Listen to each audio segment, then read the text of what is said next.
Lynnwood Election Watch 2013. I'm your host, Teresa Wippel, publisher of Lynnwood Today, and today we are here with Mark Smith, who is a candidate for mayor of Lynnwood and is also currently on the Lynnwood City Council, so welcome. Thank you, Teresa. It's a pleasure to be here. And always start this out by having the interviewee talk about themselves and provide a little background on yourself and why you're running for mayor. Okay. I grew up in Lynnwood. Graduated from Lynnwood High School in 1979 at the high school that is no longer there. Except for some time overseas, I lived in Japan for about 12 years, and except for that time, I've always lived in Lynnwood. And when my wife and I decided to move back to the United States from Japan, Lynnwood was our choice. My parents still live in the house that I grew up in Lynnwood, which is quite nice when we need a babysitter. Not so nice when they need their roof cleaned, but you know, it works out in the end. So we now live obviously in our own house just off of 180th and 56th, and are quite happy there in Lynnwood. Both my kids, I have an 11-year-old son and a 12-year-old or 13-year-old daughter, excuse me. She'd kill me if she heard me say that. 13-year-old daughter, who are both in the Edmond School District schools, and we're quite happy in Lynnwood. I first ran for the council because there were some things that I thought I could contribute to the governance of the city, to helping set policies. Lynnwood is in the midst of a really fundamental change from what Lynnwood was when I was a kid to what it is now, which is slowly becoming a city in its own right. We're still a small city, but with some big city issues. I decided to run for mayor after 2 terms on the council because I think we need a different leadership in the mayor's office. And I think that I can bring a very thorough and deep-seated understanding and commitment to the city, to that office. Okay. And I think that certainly when people think about electing a mayor, they are looking for leadership qualities. And tell me what you think you would bring to the mayor's office that makes you uniquely qualified for the job, and what might be different from what is being offered through the current mayor.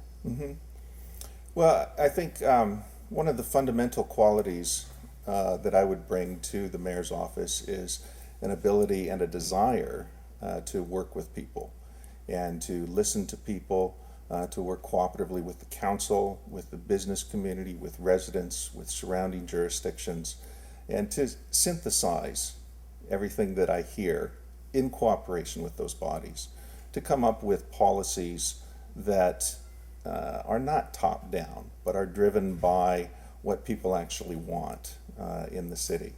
I think another quality of leadership is to hire really good staff people, which we have. We have tremendous department directors in the city of Lynnwood.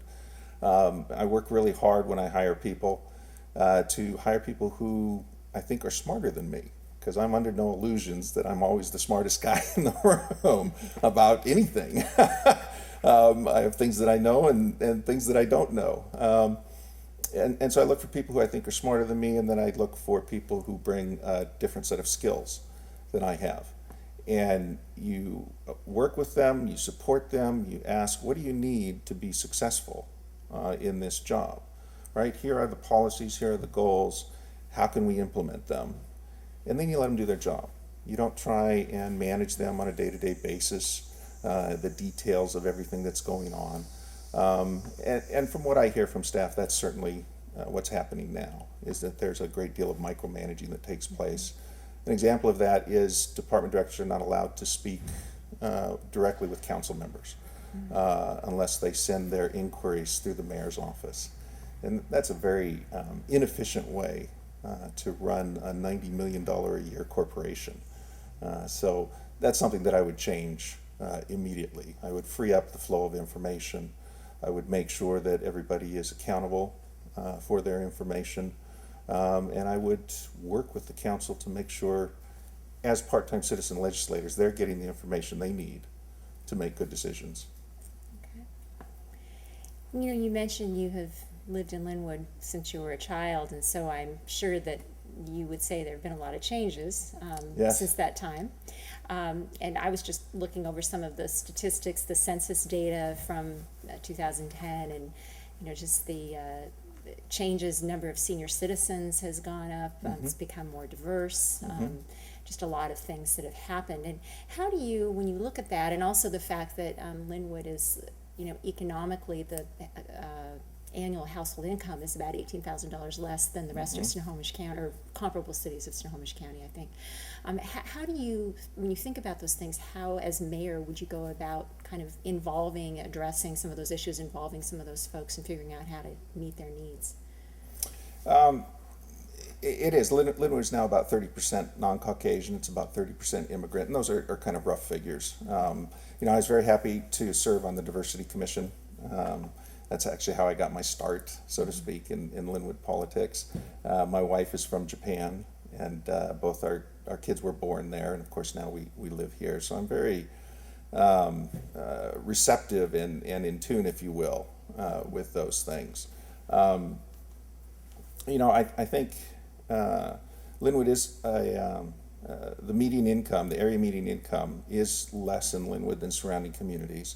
That's partially offset by we have very solid revenue streams from sales tax, from the commercial, all the commercial businesses. So our taxes our property taxes are relatively lower. But I've also done things like promoted low income utility rates for residents, because we do have residents that are hurting on those rates. I have promoted affordable housing in the city.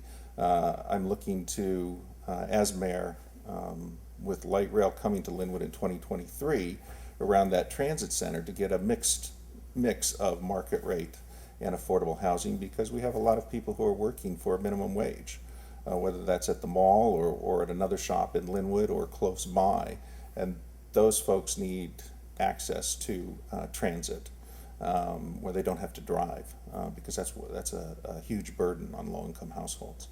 I think that one of the things in the last budget, I was able to get some funding to bring back our multicultural fair, which I think is ought to be a signature event of the city of Lynnwood because of our demographics. And so I'm very excited to see that happen. Again, currently we do no community celebrations, and it's in my campaign literature, and it's something I very much believe. A city that doesn't come together in celebration is a city in name only. It's not a community. It's just a city. And that brings up an interesting point, because it's something that I've had discussions with people about over the years, and I'm sure it's not news to you being on the Lynnwood City Council, but when you ask people where the Lynnwood City Center is, or kind of the gathering place, or people have a hard time kind of pinpointing where that is, or what, as you say, the signature event or the thing that kind of people think about when they think about Lynnwood, other than Alderwood Mall. Right. Do you see ways to change that? I do, actually, and I've heard that for as long as I've lived there, since I was a kid, and it's very true. And the geography of Lynnwood is such, we're bisected by Highway 99, and then we've got I-5 and 405 on one side, and we have all of these major arterials that funnel people through the city to the interstates. So there has never been a community gathering place. I think, and we're never going to be an Edmonds or a Muckelty. We don't have a lighthouse. We don't have a waterfront. So we focus on our strengths. And I think in our city center plan, we have the ability to create gathering places. But it's going to take a deliberate effort and leadership from the mayor's office to help reach out to people and get people involved in defining what those places ought to look like, and defining what are the gathering places that people want in Lynnwood. We have tremendous neighborhood pocket parks, which are one of the hidden gems of Lynnwood. I take my kids to them less now that my daughter's 13, but we used to go very, very frequently, and we still do. So those are one kind of gathering place. In terms of a downtown, we've never had a downtown. The closest we've ever come to a downtown is Fred Meyer's. I remember as a kid riding my bike there, and you'd see your other friends, and that's different now, although I still run into people I know at Fred Meyer's. So in our city center, in our parks, with our new recreation center, I think we have an opportunity to create those kinds of gathering places. We bring back some of our civic celebrations, the multicultural family fair, some of the other things, the civic lights that we used to do. Those are the kinds of things that create a sense of community. And those are the kinds of things that I would promote and support. Okay. Something else you mentioned was sound transit and the light rail coming in. I know that the council had voted recently to oppose the maintenance facility in Lynnwood. But certainly there are a lot of things that are going to be happening that are going to be bringing some changes to Lynnwood with just the link light rail ending up in Lynnwood itself. What kinds of things do you see yourself as, as mayor helping the citizens to kind of deal with the things that will bring? Yeah, we have opposed the siting of the maintenance yard in Lynnwood because it on many levels it doesn't make any sense. There are much more appropriate sites for the near future, but also for the long-term future, over in Bellevue for the east side and up north when ST3 brings light rail up to Everett. They just make a lot more sense. Plus, which the school district owns that property, so you set up a situation where one public entity is trying to take another public entity's land, and that it just doesn't make sense to do that. The light rail stations, we're looking at 3 alternatives right now, and those, whatever we decide ultimately, and it will be based partially on what the environmental impact statement is, which is currently underway, will act as a kind of anchor for our city center, and it will bring people into the city as well as acting as a commuter line. About 45% of our residents work either downtown or at the University of Washington or over on the east side in Bellevue. So this will be a very reliable, speedy way to get downtown where you don't have to worry about traffic. And I think there's a lot of people that will breathe a huge sigh of relief when that's available. I think that we need to be very, very prudent and proactive about how we promote development in that transit area there, because this is a huge deal that will impact the face of Lynnwood and the development of Lynnwood for the next 40 or 50 years. I mean, light rail is coming in 2023. It's been approved. The money is there. They've already started design and all of that stuff. So we need to make sure that our station is positioned for the maximum benefit of our city, while staying in partnership with everybody else. And that's a fine balance to find with others, because there's competing needs and competing demands on a light rail line and the property around that light rail line. And we just have to continue to have the conversation and continue to work with people so that we do arrive at something that is a win-win for the greatest number of people available. I'm very excited about light rail. I lived in Japan for 12 years. We didn't get a car until our second child was born, and it just got a little ridiculous to get 2 strollers and 2 diaper bags off and on the buses and the trains, and we finally broke down and bought a car. But mass transit like that is just a tremendous asset to the community and to the city, and I'm very excited about that coming, and we just need to make sure that we do it right. And when it comes to issues like that and any other issues, do you feel like the city does a fairly good job of engaging the community in terms of being able to, in terms of communication and being able to figure out what people are thinking about things like that? Are there things you think they could do better? We're doing a much better job than we used to, I think.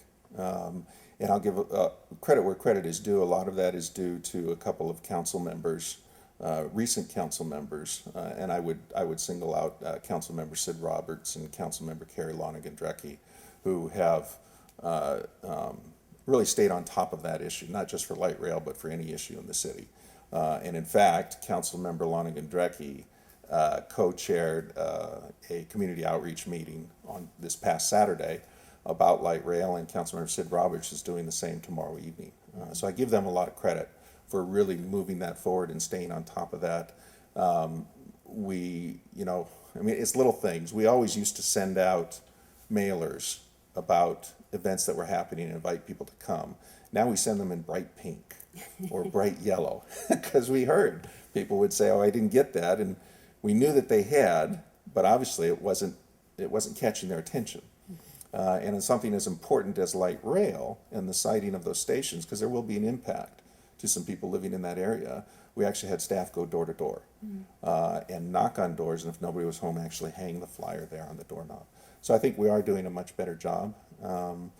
There's always more we could be doing. It becomes a matter of resources and how much, how much outreach do you do versus how much do you expect people to be proactive about things that may potentially impact them.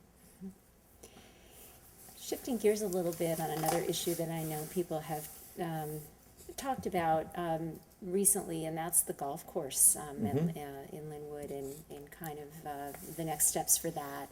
I know that there's been some consultant reports that are going to be happening soon.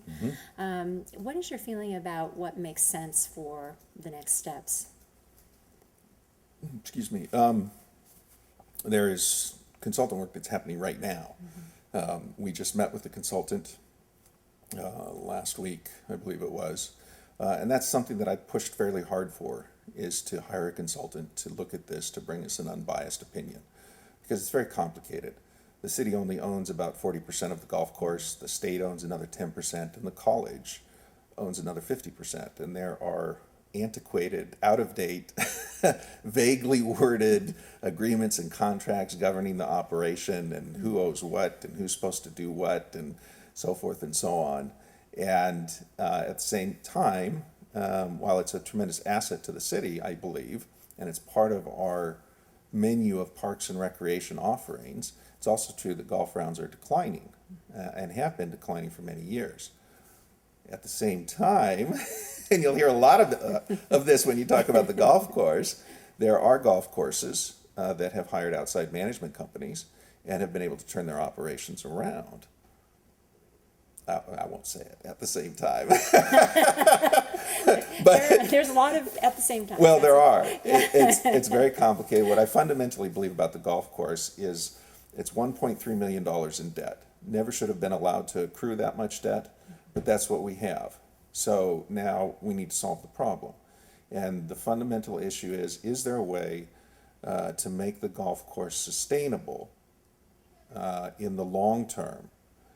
And if so, will that require an investment of city funds, i.e. taxpayer money, or is there a way to do it without taxpayer money? If we have to invest taxpayer money, is there a reasonable expectation that that money could be repaid if it were a loan? And so those are the basic questions that have yet to be answered. And so we're all very hopeful. We met with the consultant. We posed some of our issues to him. He's very experienced. He's done this for essentially his whole life. He's familiar with the Puget Sound market. So I'm very hopeful that he will come back to us with a clear list of issues and choices, and then it will be up to the council to decide what to do with that. And what about an issue that I guess seems to be synonymous, or used to be synonymous with Lynnwood? And there's the train. We knew it was going to happen. So this is where we confess that we're not in Lynnwood, we're in the Edmonds waterfront, because you wouldn't be hearing at least that kind of a train in Lynnwood, would you? I don't think so. Although I can hear this train from my house. Yeah. Sometimes I try to use that as a segue into a light rail question, but we've already done that one, so we can't do that. So red light cameras. I knew you were going to ask me about that. It's just, let's face it, people think of Lynnwood, and that just has been the controversy that keeps popping up. And do you think that that's at a point now where people have accepted them? Do you think there's still some concern, controversy? Where are you with that issue? Since I filed to run for mayor, I've been knocking on a lot of doors. And prior to that, that was the single most common topic people would ask me about. Wherever I was, I would get stopped in Fred and Myers, I would get stopped in the library, I would get stopped in the parking lot of my kid's school. And my position on this, if you will, is that Lynnwood is somewhat unique. because we're a small city of 36,000 people, about 36,000 people. We're 7.5 square miles geographically. Anecdotally, we know that there are upwards of 80 to 100,000 cars a day that come through Lynnwood. And that's because we have Alderwood Mall, and we have Edmonds Community College, and we have Highway 99, and we have 3 freeway interchanges. And dare I say it, a lot of those folks come from Edmonds, but that's, that's okay. We love Edmonds. But they do. We're a regional transit center, if you will. So we have a huge number of cars. We've known for a long time that we have an issue with people running red lights. So I think that the red light cameras are here to stay, with a huge caveat on my part. And it's something that I brought forward a couple of years ago and couldn't get any traction on the council or with the mayor. What I believe should happen is that for the red light cameras, the majority of the violations are right-hand turns. People come to a rolling stop, right-hand turn. Now, those are incredibly dangerous. I had this experience with my son. They're dangerous for pedestrians. I was getting ready to step into the intersection with my son to cross the crosswalk. We were walking, and somebody came bombing around the corner and didn't see us at all. And I jerked my son back, and so they serve a useful purpose. However, people have been driving that way probably since the Model T came out, or since they started putting up stoplights. And I think it's fundamentally unfair to slap somebody with a $124 ticket when that's the way they've been driving their whole life. The goal of the red light cameras is to change people's driving behavior and to make the streets safer for pedestrians and cars. So I think, and I proposed this before, the first violation ought to be a warning. The second violation ought to be a lesser fine than current, maybe the $50 to $60 range, because some poor fellow or poor gal who's just trying to get to work, and they've been driving that way their whole life, and they've never had an accident, they shouldn't get slapped with a $124 fine. That's a lot of money, particularly to people in Lynnwood. If you haven't learned by the third time, I'm sorry. $124 is fine. Now, with the so I'm not in favor of taking them down. I will say that most of the emails I get from Lynnwood residents are not necessarily opposed. Okay, there are some, and knocking on doors, there are people who nobody likes them. I mean, I would never say that I like them. I've gotten 2 tickets myself, quite honestly. Well, that's certainly to endear you to someone. Well, what can I say? It changed my behavior. Mm-hmm. It served its purpose. I will say also that the school zone cameras, we have 2 cameras in front of 2 school zones, and these are all public knowledge. Everybody knows where these cameras are. Those initially were operating for very extended hours. I thought that was fundamentally unfair, because in driving school your whole life you're taught to slow down when children are present or the lights are flashing.